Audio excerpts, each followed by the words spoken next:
can get out of trouble, which is always important as well. You can make sure that if you do end up infected or having a problem, that you can basically recover from it. Now, the problem is not all antivirus software is created equally. So when you end up with semantic endpoint antivirus, you're getting a superior solution. There are other programs out there that people use. There are free programs that people use. I'm not going to go into all the names of the programs right now because some of them are good, some of them are bad. Unfortunately, most of them are not what they're cracked up to be. And so as a result, if you're looking for antivirus software that's going to keep you safe, your choices are pretty much semantic endpoint, one of the Norton products, like now it's called Norton LifeLock. If you've heard about that, they've teamed up with LifeLock for whatever additional protection. They are separate companies now. Endpoint is not owned by Norton anymore. It's owned by Broadcom now. So those companies, and Kaspersky, the Russian-made product, those are pretty much the three go-tos. If you're not running a Norton product, a Kaspersky product, or a semantic endpoint, or now Broadcom endpoint, if you're not running one of those three, you're pretty much running an inferior piece of software. And there's nothing really much you can do. If you're going to run inferior software, we can't keep you safe from that. But if you're going to run good software, it's not a situation where you have to buy my stuff if you're going to run good software. I just gave you the names of two other programs that we don't sell in the service centers, that we will not sell.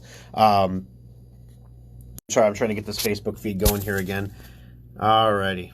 There we go. So if you're watching online at Facebook now, facebook.com/Schrock Innovations, we should be up and running. We were at the camper yesterday, and we were streaming movies to the TV, and I messed with all of my sound settings to get the HDMI to work. And I came in this morning, and I thought I had it all taken care of, but apparently we don't.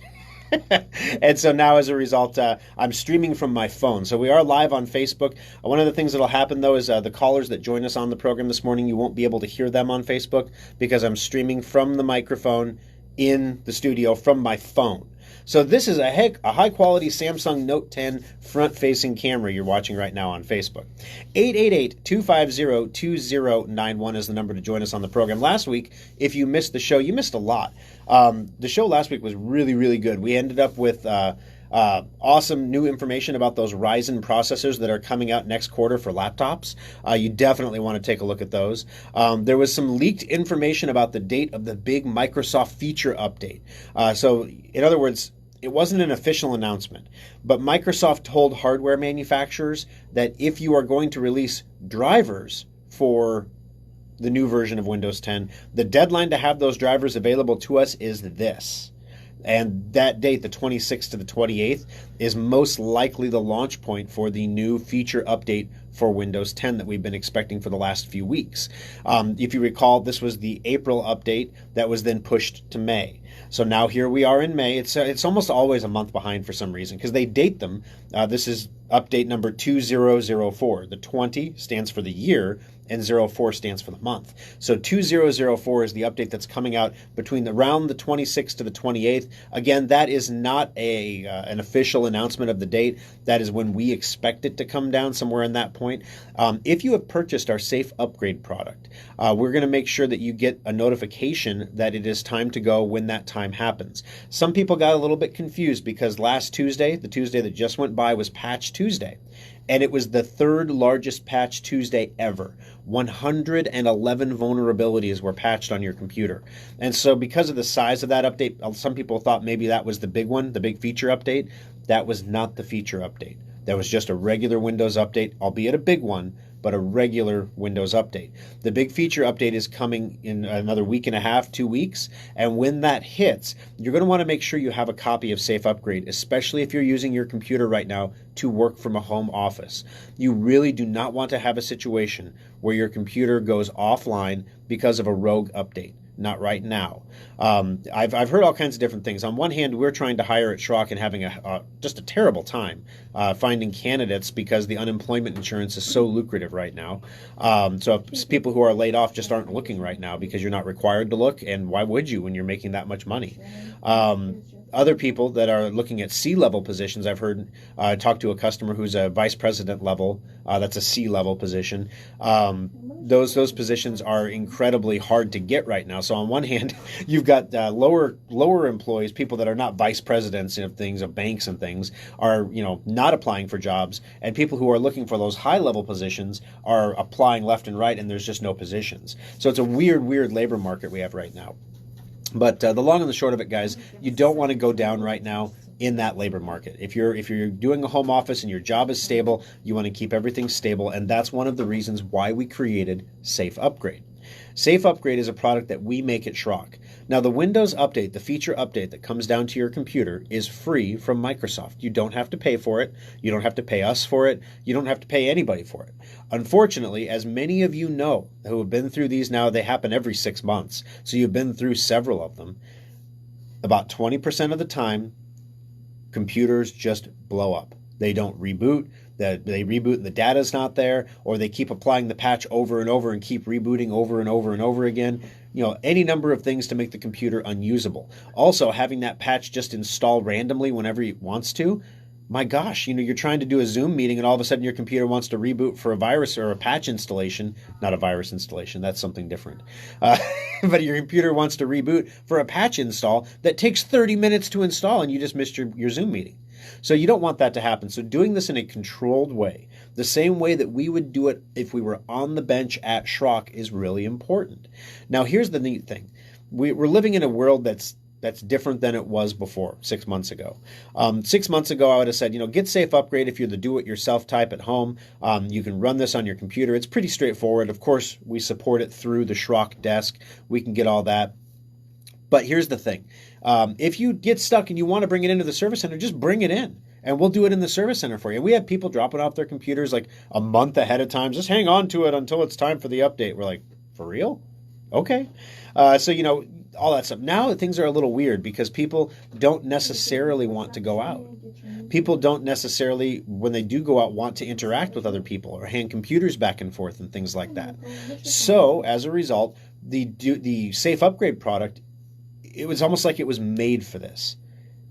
It is a do-it-yourself, at-home product that does not require you to leave the house to get the same level of performance that you would get if we installed the computer on our bench in the service center. Now, if we do it in the service center, it costs $80. You can do it at home for $50. So it's one of those weird situations where it's more convenient, it's cheaper, and it's safer, all at the same time. Now, we do call it Safe Upgrade, not Sure Upgrade. There are some people whose computers are just not going to be compatible with this new version of Windows 10. And there's no amount of tweaking that we can remotely do to make an old graphics card work that's not supposed to work, or an old sound card work that's not supposed to work, or if your computer has QuickBooks, version 1947 installed, for QuickBooks World War II edition. If you're running that version of QuickBooks, it's not going to work. Your computer won't upgrade because your software won't work, and Microsoft doesn't want to intentionally do that to you. As a result, we have some customers. I had a customer on Facebook the other day to ask, "Hey, I was running Windows 10 version 1809. Why is it that I can't upgrade to this new version of Windows 10?" Well, it's because there's something in your computer that's not letting the upgrade happen. Worse yet is if you get more than 2 versions behind. So if you get 2 versions behind in your Windows 10, you no longer get security patches and other important updates to keep you safe. And you're running the risk of not being able to run printers, scanners, antivirus software, all kinds of stuff. So it's really, really important that you keep these things up to date and current so that you can make sure you've got everything working the way you want, and Safe Upgrade will help you do that. So with all this aside, now Safe Upgrade is available on our website at SchrockInnovations.com. You can go there and you can click on Shop and Specials. And in that special section, you will find Safe Upgrade. You can click on that. You do need 1 copy for each computer you plan to upgrade safely. Okay, so there's no special codes. When you download the program. So the way that this works, let me just start from the beginning. You go to the Schrock Innovations website, SchrockInnovations.com. You click on Shop and specials, you add it to your cart, and then you check out. If you're already a Schrock customer, our system will automatically try to find you in the database and confirm that you are you, so that we have all of your records linked together in one place. If you're not a Schrock customer, it will create a Schrock account for you. Then when it's time to go, you'll get an email, a phone call, a Facebook notification, a smoke signal, and a telegram from us that says, it's time to install the update. Let's go now. When that happens, you'll go back to SchrockInnovations.com. You will log into your Schrock account with the same username, which is your email address, and the password that you picked. If you don't know the password, you can reset the password, no big deal. Once you've reset your password and have access to your Schrock account, if that's what you need to do, you'll go to your software section and you'll download Safe Upgrade. And when you download the Safe Upgrade program on your computer and you run it, the Safe Upgrade program will ask you again to sign into your Schrock account. And this is the beauty of it. You don't need any codes or 25-digit things. There's still a code issued to you, but you don't need it for anything.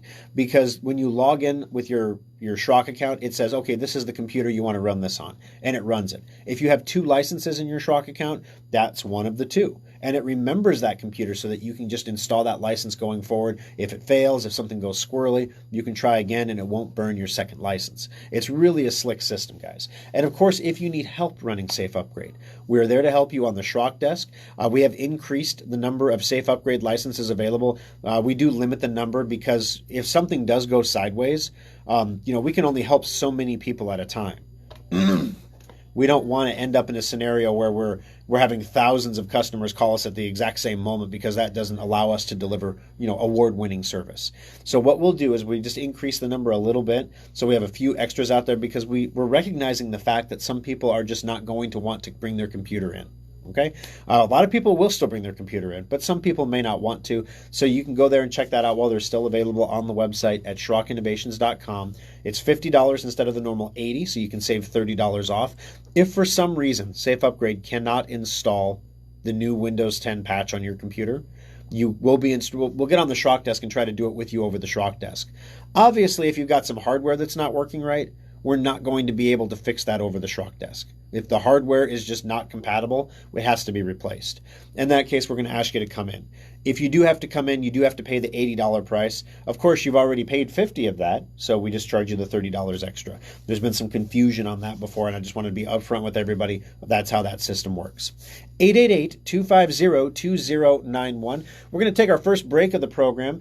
Shirley and Michael, stay on the line there. Also coming up on the show, chip makers are coming back to the United States?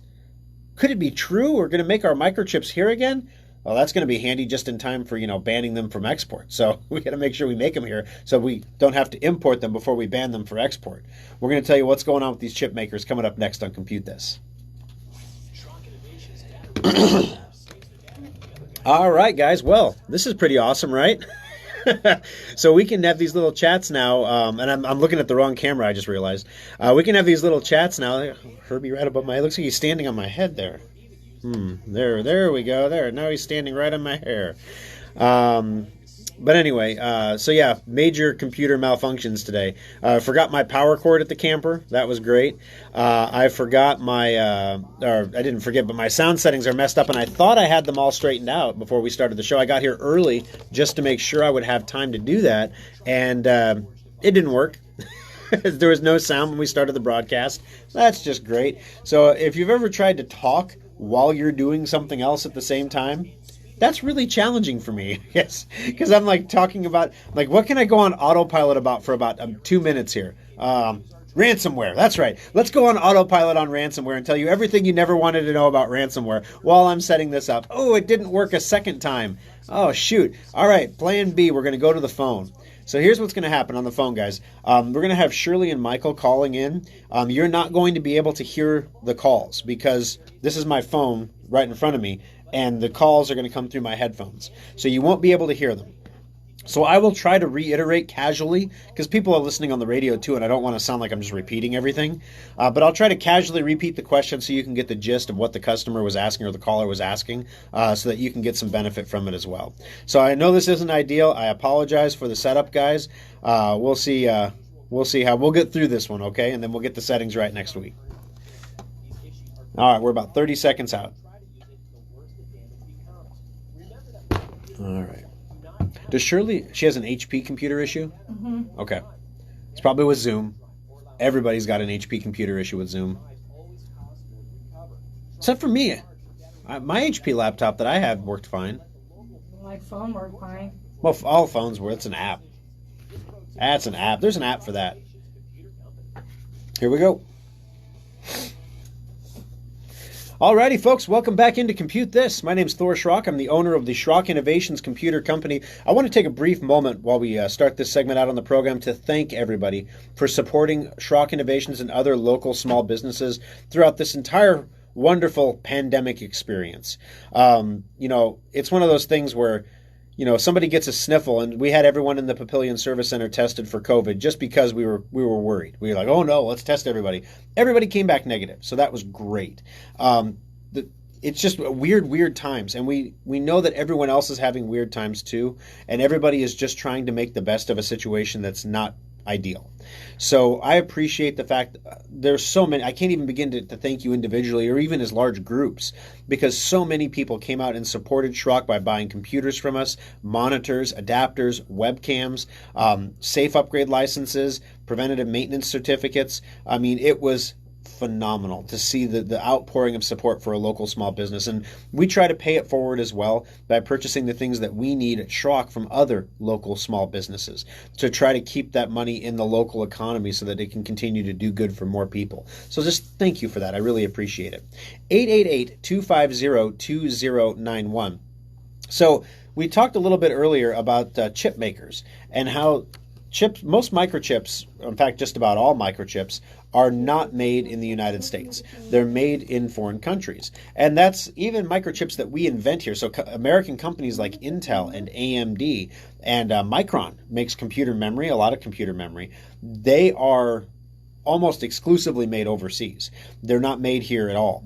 But there's one chip maker, TSMC, which is I believe a Taiwanese company. Let me double check that just to make sure here.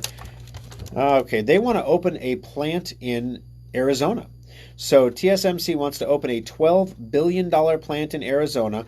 It's going to cost them $12 billion from 2021 to 2029, so about a 10-year period. And during an earnings call that they did with their shareholders on April 16th, they confirmed the media reports that said they were actively evaluating whether to build a new U.S. fabrication lab. He said there is a cost gap, and this is the primary problem that we have. So, for example, I've talked a lot on the program in the past about how it's really difficult to have products made in America. And everyone asks, well, is your stuff made in America? And it's hard because there isn't a company that does it. If I wanted to have a microchip made, and I've looked into this before for different purposes, if I want to have a microchip made, and I want to have somebody lay out a circuit design, make a microchip for me, fabricate it, press it, do the whole bit, there is not a company in America that is capable of doing that work at, oh gosh, I would say 1,000% price increase over what it costs overseas. And it's super difficult to make a product and make it in America and make it cost competitive because the cost of labor is so much higher and the cost of markups are so much higher. And every piece along the supply chain, there's a huge markup of all the inputs that go into everything. So it's very difficult to do. So one of the things that we're looking at Schrock, we build a lot of our own products. So for example, you may have noticed on our Facebook page that we have a brand new modular storage device coming out. It's an external hard drive. We call it a modular storage device. Guy was ribbing me on Facebook about that. Ribbing the company, but ribbing me about that. I love how you call an external hard drive a modular storage device. Well, it is modular, and it is a storage device. And here's the difference between an external hard drive when you go to the store and you buy a Western Digital or a Seagate and our device. Number one, our device is up to 16 times faster than the one you're going to buy at Best Buy. Now, of course, that depends on which one you buy. If you buy the $500 USB-C solid-state external hard drive, it's going to be roughly comparable with the ones that we sell for $150. Yeah, that's true. But do you see what the price difference is? So, and it's modular. So what that means is we're building what's called an enclosure. And the enclosure is a box that you put a hard drive in. And because we can put any hard drive we want in that box, we can build you anything that you need in that box. Do you want it to be less expensive? We put a rotating disk in. Do you want it to be even faster? We put a solid state in. So we can give you the range all the way from a super huge, slow mechanical hard drive to a super duper fast solid state hard drive, all the way through. And the new enclosure that we're making is USB-C, which another term for that is USB 3.1, which is 6 times faster than USB 3. USB 3 is 10 times faster than USB 2. So as you can see, just because you have a USB 3 port doesn't mean your external hard drive is USB 3 or USB 3.1 in our case. So we got to keep up with things. So this device, this enclosure, consists of a plastic body and a circuit board, right? So that's and a piece of felt inside. That's literally it. And a box. So we can get the box made in America. We can get the injection molding done in America, although it costs a lot more in America. It costs about $300 to have an injection mold made in Asia. It costs $10,000 for a simple injection mold to be made in the United States. That's the mold that you then shoot the plastic into to make your parts. Once the mold is made, making the parts is pennies. Plastic is cheap. But the mold is the part that costs all the money. So some places will say, yes, our product is made in America, but they will have the mold made in Asia and then have the mold shipped here to save money. And then they take the mold to an injection lab here, which we have injection molding facilities in Omaha. And so then it becomes easier. So what we're doing at Schrock right now is we're actually looking into how we can make more of our product here in America. We know we can never get to 100% because there's just no company that makes motherboards in America.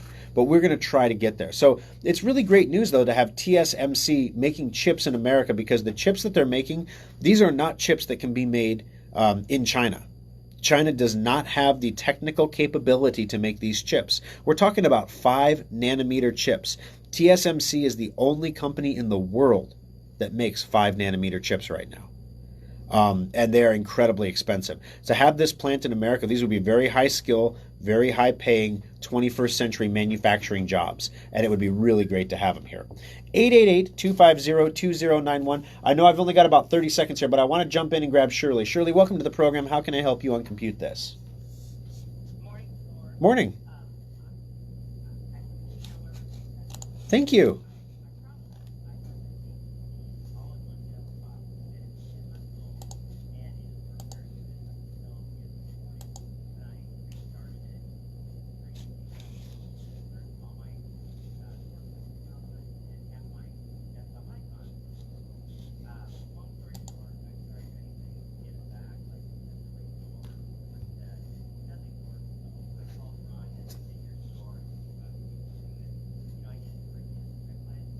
Okay.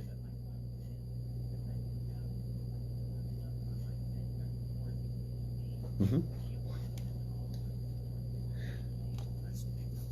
Great question. So when it comes to working with manufacturers on warranty, so working with HP, for example, we are not an HP authorized service center.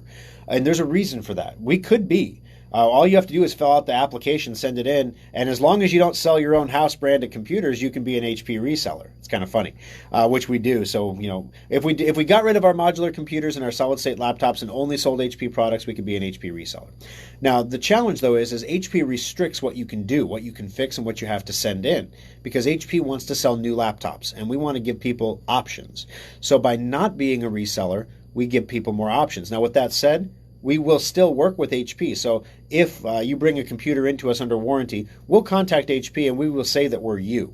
And then we'll give them the address at the shop. We'll do all the shipping and receiving. We'll send it in. We'll get it back. We'll test it, because the last 2 things we got back from HP weren't fixed when they sent them back to us. They had to go back to HP again. We can provide you with a loaner laptop. We can back up your data for you, because HP will wipe your hard drive when you send your laptop in. So there's all kinds of things, considerations that we try to help you out with. Now, the problem in your situation, though, is your thing sounds a lot like a software problem, not necessarily a hardware problem. So what HP says is that they will handle all of your warranty concerns. If the hardware is bad, they'll replace it. And if the software is bad, they'll run the factory recovery on it. And if that fixes it, that is considered a factory recovery fix and your warranty's good. So thank you very much for the call, Shirley. I appreciate it. We'll definitely, if it's something that could be covered under HP's warranty, we will definitely try to do it under HP's warranty, which would be no cost to you. 888-250-2091. Got to take our bottom of the hour break. Go get your potty break in, because there's more of the program coming up next on Compute This. Yeah, I can't do anything about the screen being 2 inches wide. I'm sorry. It's my phone, that's why. If you're just joining us on the program and it looks funny, it's because we're doing the Compute This from my phone right now, because we had some audio setting issues with my laptop that just isn't working properly. So earlier we had great video but no audio. So I'll take 2-inch wide screen and audio to nothing. That's why you can't hear the callers, because this is my phone broadcasting as opposed to what you're hearing. You're not getting the feed from the radio station. All right, so we got a few minutes here. Let's go through some comments. Okay, good morning from Iowa. Good morning, Roger. Top fan, Roger. Good morning. Good to have you. Roy? Yep, that's right. Roy, you can't hear Shirley because you're listening on my phone. And so I'm going to try when Shirley calls in. Like, her question was, hey, I'm bringing my HP into your service center. It's under warranty for 2 more months with HP.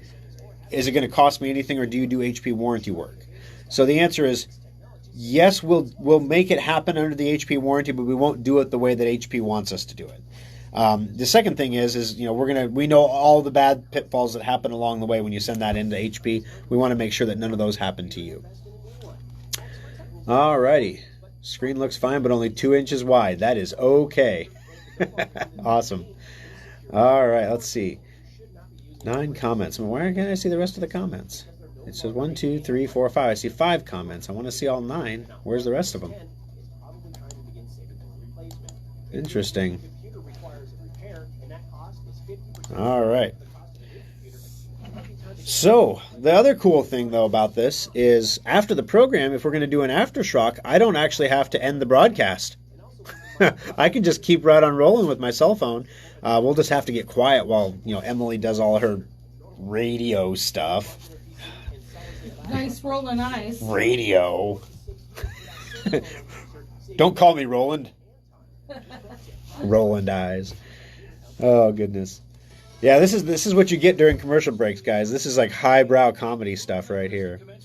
Oh my goodness. So I'm a little punchy. So I don't know if you've heard me like stumble a couple of times. I'm a little punchy, a little short on sleep. We got a camper, and we went out for our first time.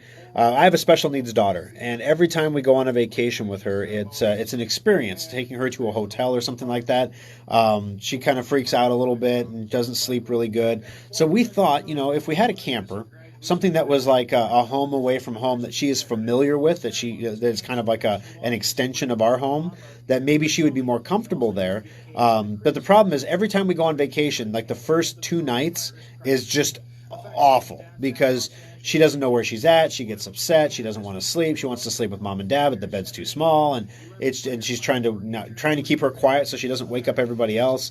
So we went through the first night of that last night in the camper. Probably in retrospect not a good idea to do that on a Saturday night when I have to be up early on Sunday, but you got to pull the Band-Aid off at some point. So a little punchy. So if I stumble a couple times, forgive me there. All right. And if you hear a burp sound, that's my phone recognizing people that don't know how to comment, so instead they direct message me.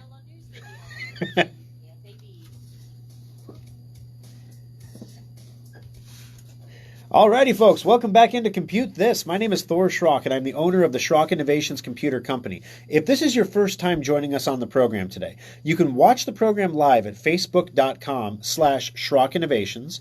Also, Schrock Innovations is your one-stop shop for everything computer related. So, for example, we secure devices. We do corporate service agreements that are way more affordable than what you're going to get from the normal places you would think of for corporate service agreements. Because when it comes right down to it, especially small businesses, they don't have the same needs that large businesses do. So when you have somebody like a Bizco or a Five Nines or somebody come into a small mom and pop shop to quote them a security solution, $10,000, $15,000 of hardware later, the mom and pop shop don't need that. They don't want that. So we find ways to make things happen in an affordable way for small businesses that are looking for affordable solutions. They also don't want to sacrifice doing things the right way or doing things that are reliable. Web design and services that are related to that. We can build websites. We do build lots of websites. City of Louisville, we built their website. That was our first .gov website ever, so that was pretty cool. So we built that one. We built several of others. The Bullet Hole here in Omaha, if you're familiar with them, we built their website, so that's pretty cool. So there's lots of different websites that we've built for local businesses in and around the Omaha metro area. We do offer financing on websites. One of the things that's really intrigued me throughout this is there are so many small businesses, mom and pop businesses that have websites but have absolutely no e-commerce model. Because in the past, they felt like their product or their service could not be sold online. Or it was just so ineffective to sell it online. Think of a restaurant, for example. What are you going to sell online if you're a restaurant? Come on, you're coming in, you're eating at our tables, right? It would be stupid for us to put that online and, schnickers. Let's get an online presence and put all of our food on there right now because, it's curbside all of a sudden. And so businesses that had that in place already, like Schrock Innovations, we're the only computer company in Nebraska with a complete online store. And that paid off so nicely when this hit, because we were one of the few places you could actually go that was local and shop and add things to a cart and check out and have them delivered or contactless delivered or contactless pickup. It was pretty awesome to have that option. And we give those options to other businesses as well. Not only that, but we do a lot of marketing for small businesses too. And it's getting to the point now where the lines between a web design company and a marketing firm are really starting to blur. Because if you're not online and marketing with your online presence as your primary marketing solution, you are losing right now. You're losing to your competitors. Yeah, you got to have a presence on radio, obviously. Hello. Got to have a presence on radio. Got to have a presence on TV in many cases. Maybe some print presence if you're into the legacy media or your audience that you're marketing to is. But otherwise, it's all online, guys. I mean, all of it's online. There's so many places that you can't possibly advertise at all of them. So it's important to make sure that you're getting as much freebie stuff as you can get. And that's what our Schrock Interactive SEO and SEM team does for you as well. Search engine optimization and marketing. All right, but enough about that. 888-250-2091. New York law firm got hacked. I don't know if you've heard about this in the news, but a New York law firm got hacked, and a ransomware gang is now asking for $42 million. They doubled it. It was $21 million, but when they looked at the data they had and who it was about, they doubled the ransom to $42 million. It's insane. This criminal gang behind this is the R-Evil, the Sodinokibi. Sorry, we just call them R-Evil at the shop, and we've dealt with them before, unfortunately. We've paid ransoms to R-Evil before for clients because when they get into your stuff and they get into this... All right, the last one that we dealt with for R-Evil was a dentist office. In the dentist office, somebody came in, one of their employees came in on a Sunday afternoon, and we tracked this all back through because they thought that it was their IT provider that caused the issue. But we tracked this all the way back to Sunday afternoon at 3 o'clock. Somebody was using the Internet Explorer browser. Oh my gosh. Aside. How many times do I have to ask you people to stop using Internet Explorer, for heaven's sake? It's not a safe browser. It was retired when George W. Bush was president. It's time to move on. Yet every maintenance checkup, we have people, they have their IE shortcut on the desktop. Well, all my passwords are saved in there. You know, you're going to have to bite the bullet and reset your passwords. Let me do you a favor and remove internet. No, don't do that. I need that. It's the only thing that's compatible with the unemployment website. Not lying. Yeah, it's insane. So basically, the R-Evil group is one of the worst ransomware teams. There's a lot. Nobody really knows who they are specifically. It's widely believed that they're North Koreans. And so when you hear about North Korea using cyber money that they steal from people, this is how they get it. The extortion attempt is the result of a ransomware infection that Grubman, Shire, and Maisels and Sachs suffered last week. On May 7th, they published a message addressed to the staff of the company on the dark web portal, threatening to release all these files about their clients if the ransom is not paid. Screenshots published on the site hinted the hackers stole documents pertaining to customers including Lady Gaga, Madonna, Mariah Carey, Nicki Minaj, Bruce Springsteen, Bette Midler, U2, Outkast, Jessica Simpson, Cam Newton, Facebook, and more. So the law firm confirmed that the incident is ongoing. It's an ongoing extortion attempt. And the hackers, like we talked about earlier in the program, give you 1 week to pay the ransom before bad things start happening. So they said they gave them a week to pay it, to negotiate and pay. That time expired last night when the hackers posted a second message on their website. They said our evil operators said the law firm offered to pay $365,000 of the $21 million that were asked for. And as a result, they're now going to double the ransom demand to $42 million. Furthermore, as punishment for the company's failure to pay in time, the Our Evil gang also released a 2.4 gigabyte archive containing Lady Gaga legal documents, most of which were contracts for concerts, merchandising, and TV appearances. In addition to doubling the ransom demand, hackers have also made another veiled threat against the New York law firm, threatening to release files related to U.S. President Donald Trump. This is what makes me think it's a North Korean, okay? There's an election race going on, and we found a ton of dirty laundry on time. Mr. Trump, if you want to stay president, poke a sharp stick at the guys. Otherwise, you may forget this ambition forever. And to you voters, we can let you know that after such a publication, you certainly, I have to read this mechanically because it's so bad, you certainly don't want to see him as president. Well, let's leave out the details. The deadline is 1 week. So 1 week. However, earlier today, the entertainment gossip news site Page 6 reported sources that President Trump has never been a GSMS client. Based on currently public information, this would appear to be just an empty threat in an attempt to put more pressure on the law firm to pay the demanded ransom. So I guess we'll find out in just under a week whether or not we get some dirty laundry like Donald Trump's event contracts. Wow, that's super interesting. I'm not saying that I've really sought out Lady Gaga cache of 2.4 gigabytes of documents. That's a lot of contract.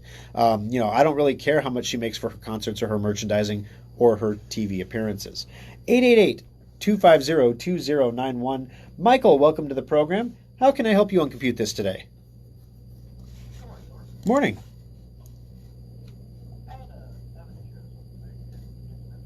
Sure, fire away. Okay.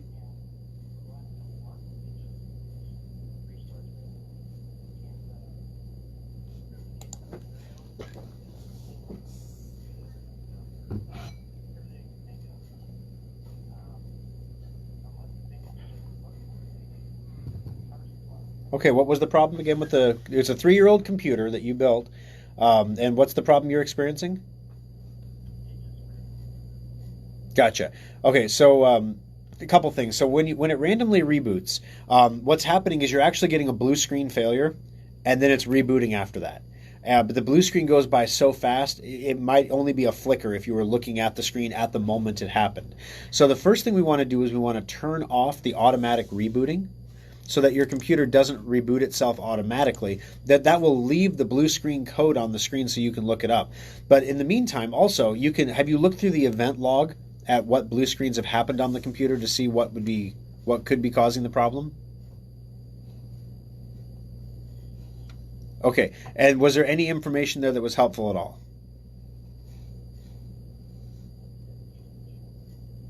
Okay, what do you remember anything about what it said?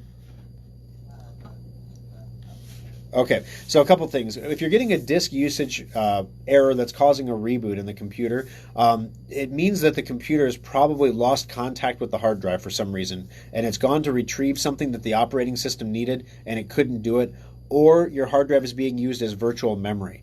And when the hard drive is used as virtual memory and the hard drive disappears from the system, then things will stop working. So you're right, it could be a motherboard, but more likely it's a hard drive or a power supply. So the first thing I'd like you to do, if you haven't already done so, is install the free program that we make called Drive Advisor. You can get it for free at Drive Advisor, ER, because it's made in America, driveadvisor.com. driveadvisor.com.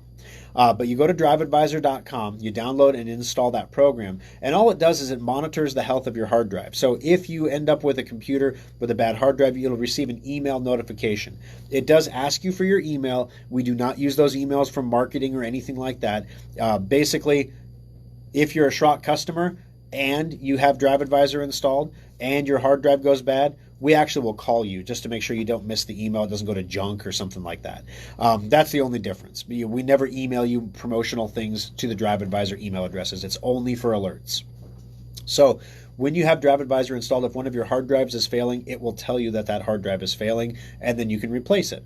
On the other hand, it could be a motherboard issue or a driver issue, the software that runs your motherboard. A lot of times when you build your own computer, you get a DVD or a disc with the computer, and it has a set of drivers on it. The problem is that motherboard is 6 months old when you get it, and it was designed 6 months before that when the DVD was made. So that those drivers are a year out of date when you get them. So you want to make sure you get a current set of drivers. You can get those on the website. So go to the manufacturer's website for the motherboard that you put in your computer and download the chipset drivers. Sometimes people will just install the motherboard, install Windows, and everything just works, and you're like, that's awesome. You could be using what's called a compatibility driver for your data storage, and you don't want to do that. You want to use the actual driver that's made for your actual motherboard, and you don't want to use any of these driver tools to find the latest driver, snappy driver, nothing like that, because it's going to install drivers for computers that are not yours onto your computer. So make sure you go to the manufacturer's website, get any BIOS updates, get any chipset updates, and then install DriveAdvisor and make sure your hard drives are healthy as well. If you have a power supply tester, you can plug it in and test your power supply. If not, we have that in the service center. You can bring it in for a maintenance check, and we can test the power supply as part of that for you. Thanks for the call, Michael. We've got you in the drawing as well for that $25 Schrock Innovations gift certificate. 888-250-2091. We're going to take our final break of the show. When we come back, Android malware may have been stealing information from your phone for years, and it's still ongoing. And the thing is, these people are smart. You ever think that, these malware, most of them, they fire malware out at millions of computers, and there's not really a human sitting there sifting through the data. This is different. Once these guys get someone on the hook, a human being sits down and looks through your stuff to see if you are a target with interesting stuff that could be exploited. So we're going to tell you what to watch out for and how to keep your phone safe coming up next on Compute This. Alrighty. All right. So we've got one more story to go. We got one more caller. Kathy's on the line. I should have said Kathy we'd get to your call so she doesn't. I don't want her to hang up. I'll talk to him. All right. We'll get that going. Kathy, we're going to get to you right after the break, okay? All right. We're not going to be interrupting the stream here since it's on my phone anyway. We're not going to interrupt it to do the aftershock today. So it's just going to go right through into it. So now is a good time to think of any questions you might have for the aftershock that you want to ask that we could answer for you. Because I'm a little tired. And I may not just be snappy with the interesting stuff today. All right.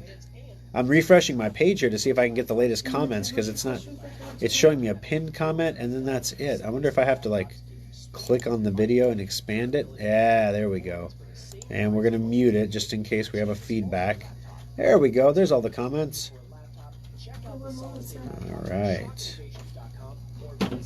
Finally up for the show, Paul. I finally got up. Hi, Mary. Sorry we were tough to find today. It's been it was a technical ordeal this morning. Yeah, that's a 2-inch screen. That's what she said, Thomas. I probably shouldn't say things like that in the broadcast, right? All right, well, that's what you get when I'm tired, okay? Let's see. Up with audio. Yep, we sure are. There we go. All righty. And what's your question for Thor? All right. So, golly, what do we got for the aftershock today? I talked about the enclosure that we're having designed already.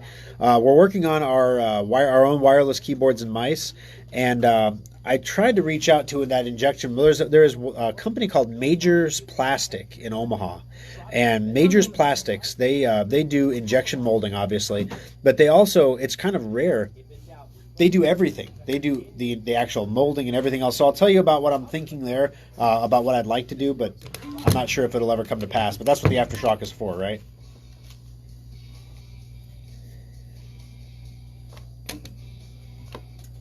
Alrighty, folks, final segment of the program. Thanks for sticking with us through the show today. If you just joining us, you're listening to Compute This. My name is Thor Schrock, and I'm the owner of the Schrock Innovations Computer Company. We are a local computer repair company. We sell new computers, accessories, go-to guys, award-winning staff to help you out with your computer problems and make sure that stuff gets fixed right the first time for you so that you can go about doing what you want to do with your technology. The number to join us on the program today is 888-250-2091. We have a story coming up on the show about some Android malware that actually is pretty powerful stuff that stayed hidden for years, and it's still infecting tens of thousands of smartphones, and you might be one of them. So we're going to tell you about that in a second, but before we jump into there, let's get Kathy's call. Kathy, welcome to the program. How can I help you on Compute This today?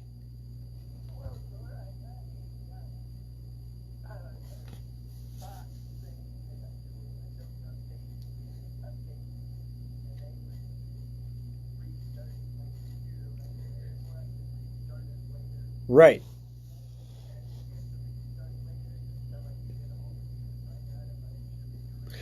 Gotcha.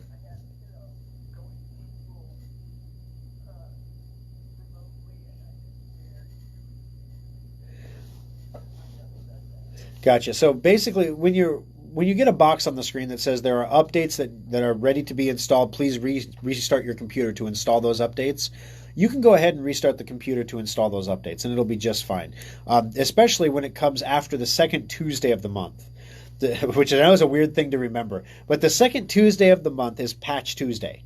So that's the day that Microsoft releases all the updates and patches for your computer to keep it secure and current. And so your computer is going to download those. And on Wednesday, we posted a reminder, just reboot your computer. You don't have to do anything fancy, just restart it. So hit the start button in the lower left-hand corner, click on power, click on restart, and Windows will take care of installing all the patches for you. So that's pretty easy, pretty straightforward. But yeah, you don't want to do that while one of the kiddos has a pending Zoom conference or something for school, because the updates can take a little bit of time depending on the hard drive technology in your computer.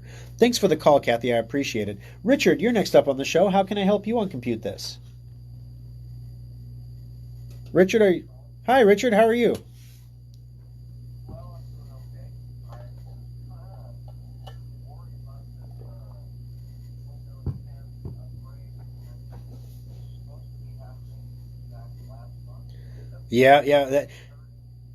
Yeah, that's a great question. So if you missed it earlier, the start of the program, there is some news about the Windows 10 feature update. This is version 2004, now being called the May update. So the May update is going to come out this month. There was a leak earlier, so it's not confirmed, but we're looking at the 26th to the 28th approximately for a release date. Of course, it could come before that, it could come after that, but that's when we think it's going to hit. And when it does hit, if you've purchased a copy of our Safe Upgrade product to install this safely for you, you'll get not only a phone call, you will get potentially a text message if you have a cell phone on file with us. You're going to get an email. We're going to go live on Facebook to talk about it. It's going to be literally everything but a smoke signal going up to tell you it's time to install this update.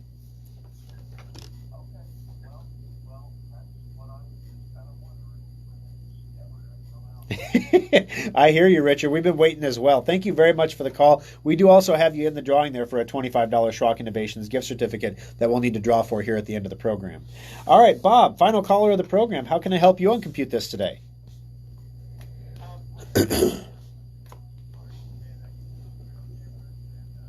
Okay.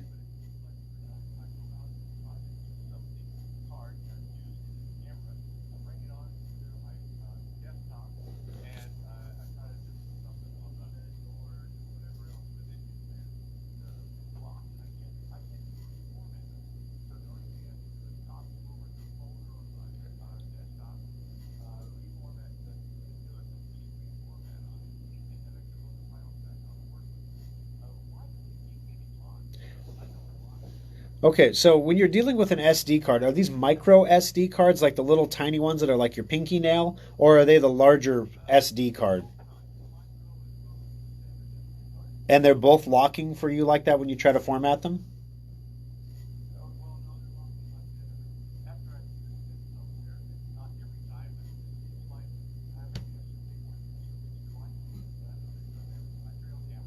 Right.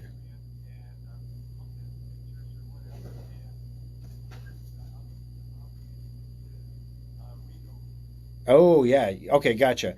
So when you're dealing with an SD.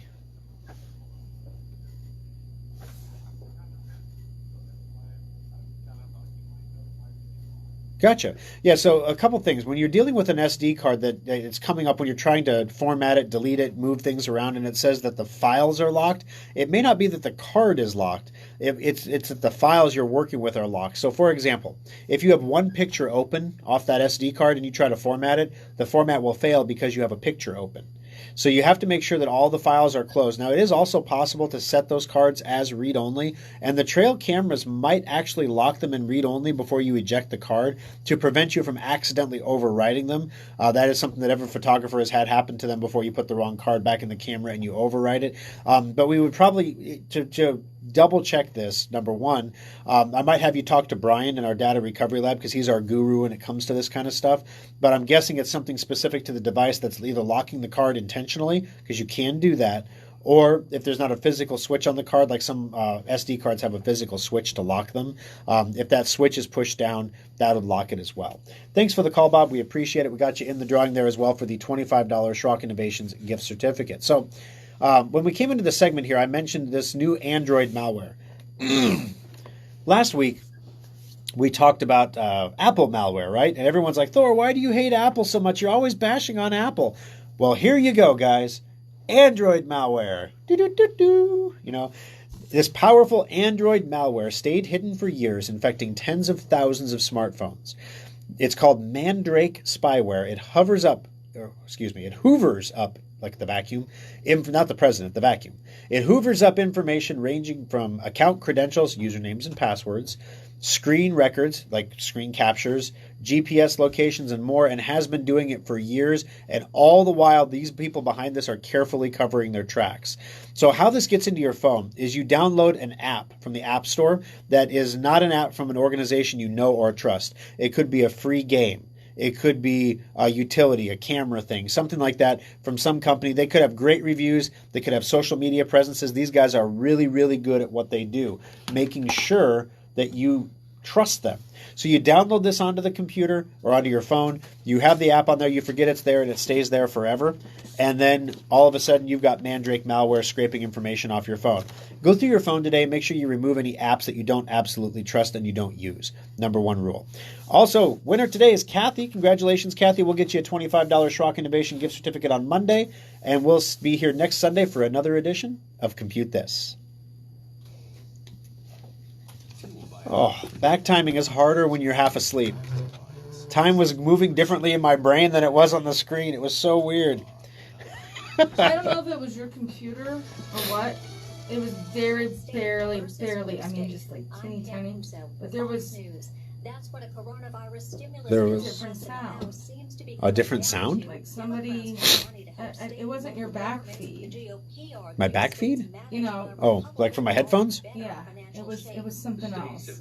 I checked the board. There was nothing. There was like a hum or something? No, like somebody talking. Oh, really? Mm-hmm. Yeah, I don't know who that was. No one's talking here? Well, it sounded like a news report. Oh. So I looked up and I looked at my stuff here. Everything's off, so I don't know what that was. Oh, you know what? Is it? Can you still hear it?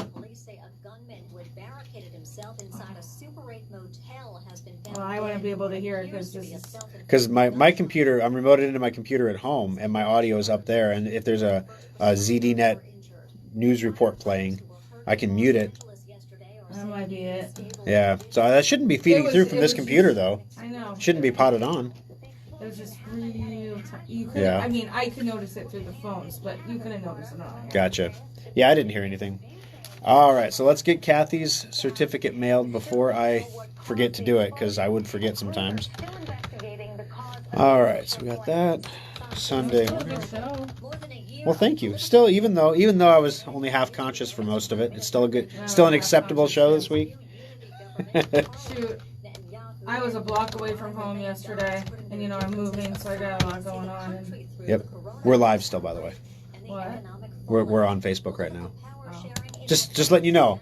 I didn't want you to say, and then I hit that guy in the face. Oh, you hit the pothole. I thought you were gonna like Emily.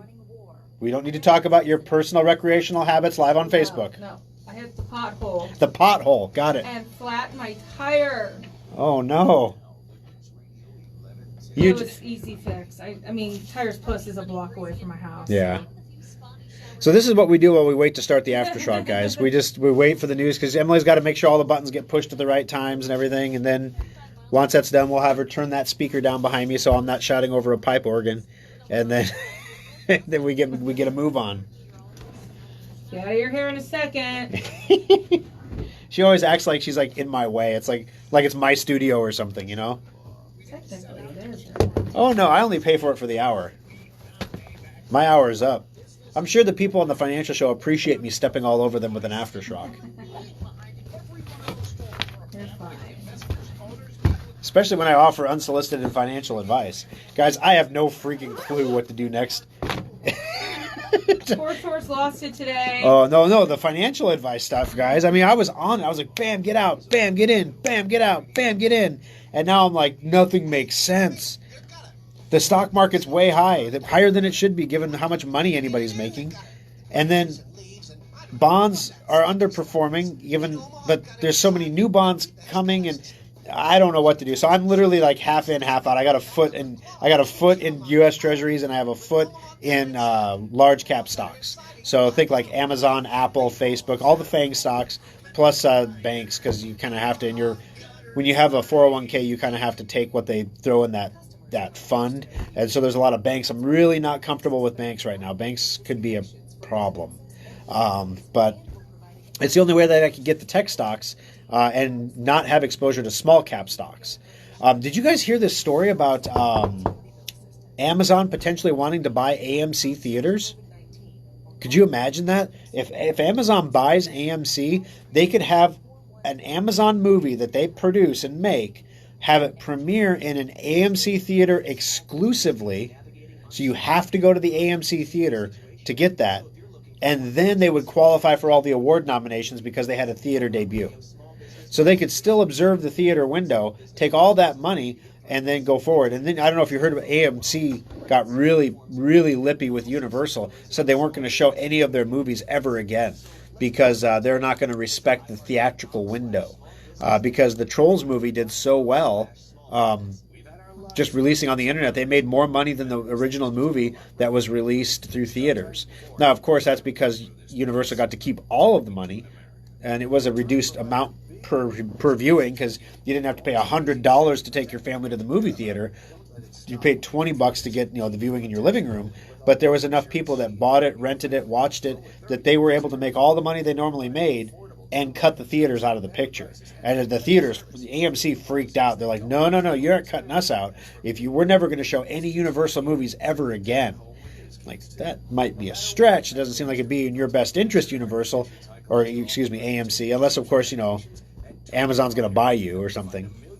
All right, so now is the time, guys, to ask any questions that you might have in the aftershock here. I'm scrolling through here. Good morning, Don. Good to see you. Hi, Mitch. All right. Listening to the background conversation with Emily and you clearing your throat. We don't get to hear that in the studio. No, you don't. I have a cough button here. So when I'm like on the microphone and I'm getting that frog in my throat and you see me like taking a drink, like, oh, like I said, we were camped yesterday, right? So I got all those allergens and everything going right now. My nose is trying to run. So I take a drink and then I hit this cough button here and it kills my microphone temporarily. It just mutes it. And then I'll go, and you get to hear that on the phone, unfortunately. I don't have a cough button on my phone. All right, you're heading out? I'll be in the other room. All right, you're going to your room. Emily's going to her room, folks. So guess what, guys? I'm officially old now. So during the real show, I talk with my hands a lot, right? So now I'm supposed to wear this. This is an arthritis brace for my thumb. And I have always, I know people that have arthritis, and they're always like, it hurts. And I always imagine, I never actually asked someone to describe arthritis pain to me. And so I always imagined it was just like a dull ache, or like an annoying ache. I had no idea it was a sharp stab of a knife to your heart when you use your thumb. Holy cow, I understand now why elderly people have trouble with childproof bottles. Because, I mean, with this brace on, everything is so much better. Without this brace on, oh my gosh, it hurts so bad. And I'm like, I'm 42 years old, guys. I had shingles this year and now arthritis. I think I've crossed a Rubicon at this point. I mean, I went in to get a blood draw because I went in to have an antibody test done for COVID to see if I'd been exposed to it before. And I haven't, by the way, or at least I don't have any antibodies for it. So that's great news, right? Kind of, sort of. Good news. But anyway, oh yeah, that's right. I should probably put my mask on. We have to practice our social distancing here, guys. So I'm going to put my mask on. Right here. Here we go. There we go. It's the Schrock mask. You know what I like? I like just being able to... I'm Bat Schrock. That's right. This is what you get when I'm tired. So this is my mask. I wear this all day in the service center. It's really annoying. But I guess it's why I have no COVID-19 antibodies, right? So anyway, I'm going to take this off because it's just you and me here, and I think we have enough distance between us. There's at least 18 inches between me and this camera right here. But yeah, so in the service center this week, it was pretty busy, guys. We ended up with lots of computers on the bench with all kinds of different issues that we were able to resolve. Just a wide smattering of different things. Computers with problems that didn't make sense that ended up being really easy fixes that were just baffling in the way they presented themselves. We have the most annoying situation with a computer in Tacoma right now, where whenever we're connected to it or working with the person on the phone, it works like a champ. Like the monitors come on, everything's going great. And then whenever we're not there, they come in the morning and they turn the computer on, and the monitors don't come up. But if they reboot the monitors and plug and unplug and do everything, then the monitors come up. So we're having them bring everything in so that we can take a look at it. But yeah, so it was an interesting week. So let me know in the comments here if there's anything specific you guys want to talk about, and then we can make sure we get those questions answered for you here. All right, Bill, you said you're a little nervous about semantic endpoint on a phone. It says it will erase data, change passwords, and other things. When would this happen? Okay, so the reason that semantic endpoint wants permission to erase data, or erase passwords, change data, things like that, is there is what you see on the phone for semantic endpoint is the tip of the iceberg. Underneath that, the amount of control that Schrock Innovations has over your phone to do things that are in your interest is huge. So, for example, if your phone is stolen, you can call us at Schrock and say, my phone is stolen. We know you. We know who you are. We'll validate your identity. And then we can actually remotely wipe your phone. So, for example, if my phone ever got stolen, I can remote into cameras. I can remote into my home computer. I have access to my bank accounts. I've got all kinds of saved passwords in there, all my Gmail data, all my Firefox data. If this phone gets lost, I don't want to just assume that some guy's going to factory reset it and then sell it on Craigslist. I want to initiate a factory reset remotely. And the semantic endpoint software allows me to do that. Furthermore, it allows me to do that and schedule it so that way when the phone is rebooted, when semantic loads, or when endpoint loads, I have to stop calling it semantic because it's Norton, or it's Broadcom now. When endpoint loads, it goes out to the internet and gets its update that says, I'm supposed to wipe the phone, and it wipes the phone. So there's not even any time for people to crack passwords or hack in or cut off my thumb and use it for a device to unlock the phone. Nothing like that can happen as long as it is set for remotely wiping. We've never had to do that for a client. None of my employees, aside from me, actually have the ability to do that to your phone. That's just a security precaution just in case, but that's what that's for. All right, let's jump back in here. Let's see if I can get the bigger comments on the screen.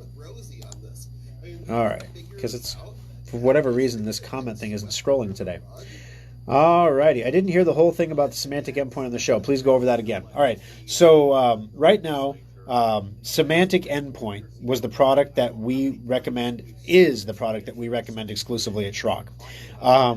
Semantic sold their corporate product, their corporate endpoint product, to Broadcom, who has a whole suite of other managed services they offer, from backups to all kinds of stuff. And they wanted to add an antivirus component to that. So an endpoint is the best you can get. And Symantec was about to spin off their residential internet, or their residential security software to a new company that was partnered up with LifeLock. That's what Norton LifeLock is. And so Broadcom endpoint, they're in the now where they've already shifted over. All your software is already being managed and updated and supported by the semantic research team who is now working for Broadcom. So nothing changed from a service perspective from your side. From our side, the way we buy the licenses is different. The way we provision the licenses is different. And so there's some unknowns on our end, basically, of how often do we pay, what do we pay, what's the price going to be, things like that we don't know yet. But from your perspective, nothing changes. So that's what's going on there. All right. I realize this is a cell phone question, but I now have a Samsung Galaxy J7 Perks. I'm looking for another Samsung Galaxy phone with at least 32 gigs of memory. Any suggestions on what to get? Not looking to spend over $500. Okay, so Leslie, the first thing you want to do is before you buy a phone, you need to, whoever your carrier is, you need to go to their website and see what phones your carrier sells, because those are the only phones that are going to be guaranteed to be compatible with your carrier. So if your carrier doesn't sell a sub $500 32 gig phone, then they just don't do it. Those phones do exist. There are other phones that you can get that would be compatible that are just not advertised as compatible. But unfortunately, that's where you have to start, is you have to go to your carrier first and see what phones they offer. Then once you know what phone they offer, then you can shop around for the phone. But basically, anything that is sub 500, you're going to have the entry-level phones, and then you're also going to have what I'm calling like the older, like I'd say second generation phones. So they were top of the line a year or 2 years ago, and now they've filtered down to the general public where they're not flagship models anymore. Those devices are going to be your best bet. So if you can get something like a Note 9 or a Samsung Galaxy S9, for example, something along those lines, those are going to be your best bets for a high performance phone, a former flagship phone that has great cameras and everything else that you're looking for as well. Thanks for the question. External speakers quit working. Plugged-in headphones to the same jack does not work. Computer speakers do work. Okay, so Mitch, there could be a couple problems there. Like what I was doing today, basically, all of my sound settings were set for HDMI. And so, because I was piping out sound to the TV at the campground last night, and as a result, I screwed up my audio this morning. So I'm going to have to figure that out before I do an audio again. But the long and the short of it is that your sound settings are just tweaked improperly. So if you right-click on your speaker in the lower right-hand corner, it's down there by your clock, and then left-click on Open Sound Settings, you can click on Manage Sound Devices, and you want to look for any disabled devices there, like any kind of external speaker jacks or sound cards that are disabled. That's what's causing that problem. The second thing is we want to make sure that they're not muted. A lot of people are screwing around with their sound settings right now because of Zoom, and you can click on something and screw it up pretty easily. If you get stuck and you don't know what to do, give us a call in the service center. We've been doing this over the Schrock Desk for a lot of people. If you're a subscriber to the Schrock Desk, that's $30 a month to subscribe, but you get unlimited tech support. You can call at any time for anything, and we just help you out. If it's something where you're not a subscriber, we would see if there's anything, if you've been in the last 30 days, is there some way we can cover this under a warranty? And if we can't, then it's a 1 hour of labor call for us to fix the sound settings for you. But it's definitely something that can be fixed probably over the Schrock Desk. All right, Keith, I have a Windows 10 major update waiting to be completed. Are Dell computers successful in doing the Windows update, or do you see them crash?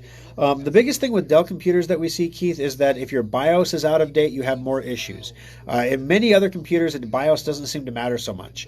But the BIOS update on Dell seems to be pretty important for this kind of stuff. Now, the update that you're seeing, I don't know, you say it's a major update, so I don't know what that means. But there were a whole bunch of updates on Patch Tuesday, this last Tuesday, and it could be trying to install those. If that's the case, that's what you're looking for there. And the Dell computer will be just fine with that. If you're talking about a feature update, so we've seen some Dell computers, they don't blow up necessarily, but they fail on the install, and they give a weird generic error code, and nobody knows what the problem is. You update the BIOS, and it goes through just fine.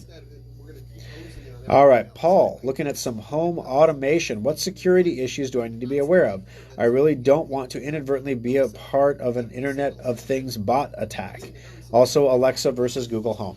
The lovely Kimberly did a lot of research on this before we did some of our home integration stuff, and what we found is for the compatibility and the options available out there, nothing beats Amazon's product. Google's getting there, but they're not there yet. They bought a bunch of other companies and they're trying to integrate them all together, and they don't all fit or work together, whereas Amazon's ecosystem was built from the ground up. It's also compatible with a wide number of things. So, for example, the open signs at the service centers, they turn on and they turn off based on automation. The lights in the service centers turn on and off based on automation. The cameras in the service center can be monitored based on automation. We don't have cameras in it. We have one camera in the basement of the house, and that's primarily so that we can keep an eye on the kiddos down there, so we don't have to be down there in the basement with them, whatever they're doing. If they're playing a game or something on Xbox and they're having a chat, we can pop the microphone and listen in, so we can keep an eye on the kids. That's pretty much it. We don't have one upstairs. We don't have one in our bedroom. We don't have one in the living room, things like that. There's too much potential there for a hack that nobody knows about yet to be exploited, and then all of a sudden there's you walking around in your underpants through your living room. Trust me, nobody wants to see that. So for me, I don't know about you and your underpants, Paul. You could be a ripped individual for all I know. I'm still not saying I want to see that though. This is getting awkward yet? So basically, for home automation, I use. Again, the problem is nothing is made in America. It's even the companies in America make their stuff in China. So Wise Webcams are awesome. That's a great little American company. They're about as close to as they're all American support.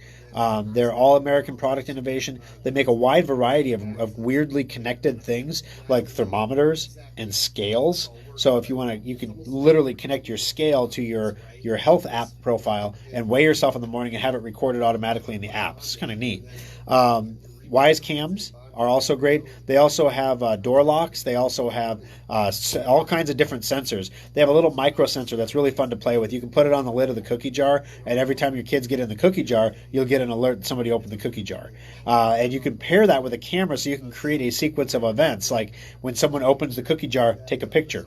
And you get, yeah. But you can think about, for example, anytime somebody enters the house, take a picture. Or anytime somebody opens the garage door, take a picture. Anytime there's motion detected on camera number 4, take a screenshot and save it to the SD card in the camera. The Wise cams are not waterproof, so they're not ideal for outdoor use. But for indoor use, they're cheap. They're like $40 a piece. They pan, they tilt, they zoom. They do full HD. They do local recording. They do event-based recording. They do motion tagging. They can motion track. So if someone's walking through the frame, that the camera can track with them to keep them in frame. They're pretty neat for the price. The other thing is there's these little switches I love. They're called Tantans. T-A-N-T-A-N. You can buy them on Amazon. They're not very expensive. A box of 4 costs you about $25-$30. But it's basically like a grounded outlet that you can set up with the app, and then you can turn devices on or off. So, for example, at bedtime for our kids, we say, a word, you know what I'm talking about, start bedtime. My wife created a routine called bedtime. And the bedtime routine turns on the space heaters in their rooms if the temperature is where it needs to be. It turns on their bedside lamps automatically, and it turns on their sound machines. So that everything for bedtime is up and running. We don't have to go push all the buttons and do everything. And then at night, it's kind of a routine. Like I mentioned during the show, my daughter has special needs. So we have a routine, and at night she gets to turn off the light. So I hold my phone up, and she pushes the button on my phone to turn off her lamp, and her lamp turns off. So literally you can turn the lights on and off. You can do everything you want to do with that. Ryobi makes, or not, is it Ryobi? I'm not sure who makes the garage door. The smart garage door opener. It might be Ryobi. But Ryobi makes the one we want. I think it has all the battery chargers on it and everything. But they make smart garage door openers that you can integrate with everything. And you can hook all these things together. You can create a routine with Alexa that fires off specific sequences of things. You can tell Alexa to monitor a camera, load up this camera, and it'll bring the camera up. If you have the show, it'll bring up the camera on the screen. It works out really, really neat. So anyway, that's what I would recommend. As far as being free of an Internet of Things bot attack, the problem is all this stuff is made in China, and so we don't know what latent capabilities are in these processing chips. Supposedly nothing, but we don't know. And so the thing that I choose to do is I use a router that has AI defense on it to prevent weird activity on my network. So if all of a sudden every device on my network, if my Ecobee thermostats and my Alexa stuff and my light switches and everything start going, pinging websites and doing weird things, my router will shut them down. It'll cut their internet access. So that way there's not any kind of possibility that I'm contributing to some kind of a big Internet of Things problem. That's what most people don't realize. When there's an Internet of Things bot attack, you don't get victimized. Somebody else is getting victimized, but people are using your hardware to victimize somebody else. So what you really want to do is stop your hardware from being used to victimize other people. And then that way you've effectively done your part to limit that Internet of Things bot attack. As always, privacy is always a concern. That's why we don't put cameras up in areas of the house like bedrooms, living rooms, bathrooms, things like that. There's no reason for that. Some people do. We choose not to. We have the Ring doorbell. It's hooked into everything else too. So yeah, it's a monitored thing. I remember when I was a kid, you could one of the fabled stories of my youth, one of my earliest entrepreneurial ventures. My neighbors had a flowering tree, and I went over and I picked flowers off their tree, and I organized them into a bouquet, and I went to their door and rang their doorbell and sold them their own flowers. Now, of course, they probably knew that it was their flowers, and it was only like $1 or $2 or something. But then I went door to door. I figured out people will buy flowers if you go door to door selling flowers. So I did, and then I had like $20. And when your 9-year-old or whatever comes home with $20 in his pocket, you're like, "Where'd you get that money?" And this is back in the day in the 80s when you could just wander the neighborhood and you didn't worry about things like this. And I was like, "I was selling flowers, Dad." My dad's like, "Where'd you get the flowers?" Like, "The neighbor's tree." "Who'd you sell them to?" "The neighbor." "Wait, you sold them their own flowers, son?" And an entrepreneurial career was born. All right, let's see here. We got Boost Mobile as your carrier. So yeah, Leslie, you would go to Boost Mobile's website and look at the phones that are available for purchase with Boost Mobile. And I believe they have a sort feature that you can put the maximum price you want to spend is $500, and that would be what you're left with. But you would just want to make sure you don't get one of those 16 gig phones. You really don't want that. All right, screen says trouble playing video. So Richard, hopefully you just restart your Facebook app and that should take care of it. Good morning from Council Bluffs, Cheryl. Good morning, Cheryl and Rich. Thanks for joining us. We appreciate it. Winston's here. Hey, Thor, can you please go into detail about what the storage device you're building can be used for? Okay, so it's an external hard drive. Plain and simple. It comes with, this time it's going to come with 2 wires because USB-C is that little oval connector. So all of your newer motherboards and newer laptops have that oval connector on the back. And like all the cell phones, I would show you the base of my cell phone, but I'm using my cell phone right now to film. But all of your cell phones are going to have those. Even Apple's talking about going to that oval connector. Or I heard a rumor that Apple may be dropping the wired connector altogether out of the iPhone, going to wireless charging only. They want that little spot back in there. They can put more battery in or more stuff or drop some weight or do whatever, lower their cost, whatever the case might be. Excuse me. So yeah, so the USB-C connection is 6 times faster. However, not everybody has a USB-C connection on their computer. Also, USB 3.1 is USB-C. So if you have an oval, that's USB 3.1. Or you could have a kind of purplish blue port on the back of your computer. Sometimes they're red, but they're a different color than, it's not blue and it's not black. It's a different color. And those are USB 3.1 ports. Those are on really high-end motherboards.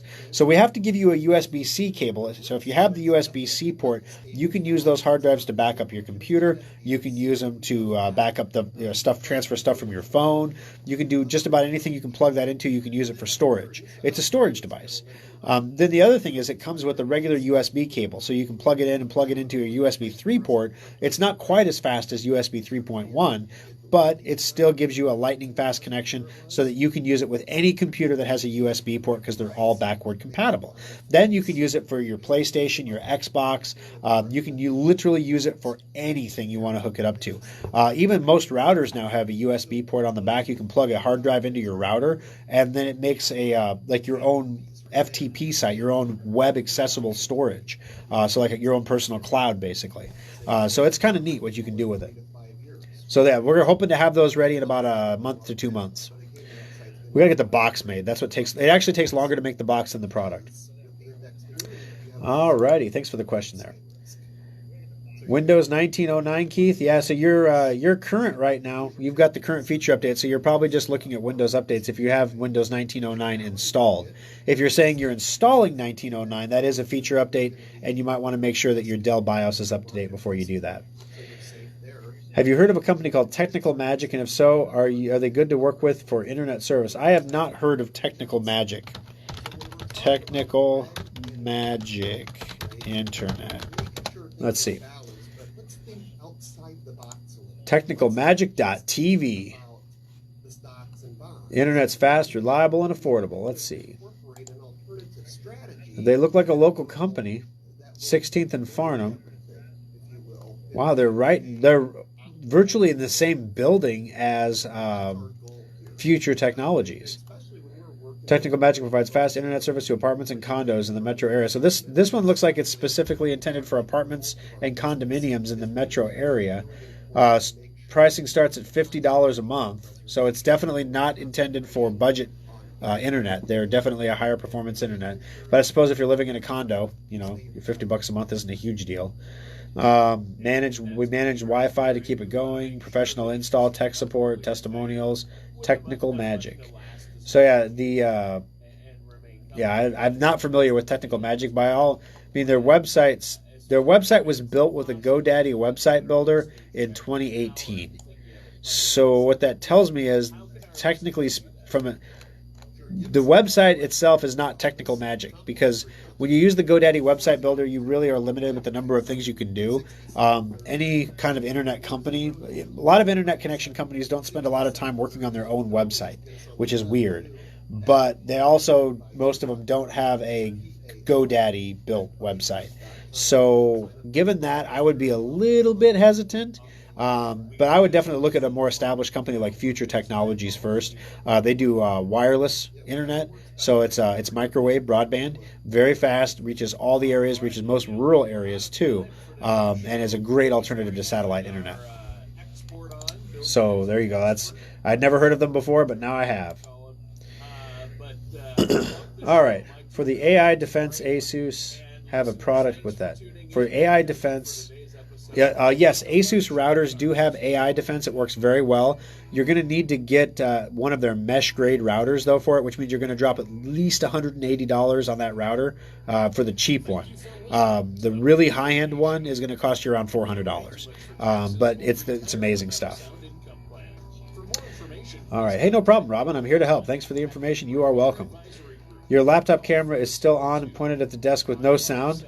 There are still a few viewers there. Really? That's still on? Oh my goodness. Okay, that's hilarious. End video. All right, let me move this over just a bit here. If you end this video, that is hilarious. We were running 2 live streams. All right, we're going to delete that video. Thanks for the heads up on that. Confirmation done. No more KFAB desk video anymore. Woo! See what I mean, guys? Cameras are tricky. You have a camera pointed at the wrong place at the wrong time, it can cause a lot of problems. Thanks for the heads up, Alan. I appreciate it. All right, guys. I got to wrap it up because I'm falling asleep. So look at these bags. This is awful. This camera angle is terrible. But I'm going to wrap it up, guys. I'm going to get some food in me, get another big mug of coffee, and go get that camper pulled out and put where we need to put it. So thanks for joining us, guys. I appreciate your time today. I appreciate you doing business with Schrock Innovations. We are a local company. We service local customers. We don't have big government contracts. The city of Louisville was our big government contract. Okay. That we felt good about our first big government contract, and we kind of gave them more than they wanted to. Apparently, they're not planning on adding a whole lot of schools anytime soon. But if they do ever add a school, their website is already built to have that school be added automatically. So it's good stuff. All right, thanks for joining us, guys. If there's anything we can do for you in the upcoming week, please don't hesitate to reach out to us and let us know. We also implemented a new chat feature. You're on Facebook now, so you're familiar with Facebook Messenger. We implemented a new chat feature on the Schrock Innovations website where you can actually chat with a technician. This is still kind of a beta thing for us. We're responding to these as quick as possible while we get it narrowed down to who's responsible for what windows of time to monitor that. But if you have a quick question, rather than calling, you can always hit us up there, and we're happy to help you out. Thanks a lot, and have a great afternoon. Enjoy the rest of the weekend, and we'll see you next Sunday.